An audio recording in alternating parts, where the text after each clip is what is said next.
מה קורה כשבאמת אנחנו מתמלאים מהנתינה, גם מהנתינה של הקדוש ברוך הוא אלינו, מה שהוא מעניק לנו, וגם מהנתינה של הבעל שלי אליי, כשאני מתמלאת מזה, כשאני שמחה, כשאני מכירה תודה, מה קורה אז?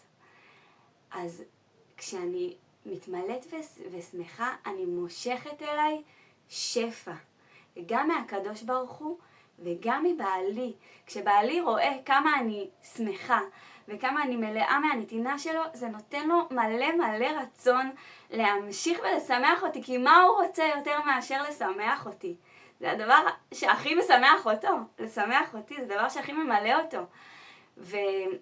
וכשאני מתמלאת ממנו ושמחה, אני מושכת אליי שפע, אני מושכת אליי עוד טוב, ועוד הענקה ועוד יכולת לקבל ולהתמלא.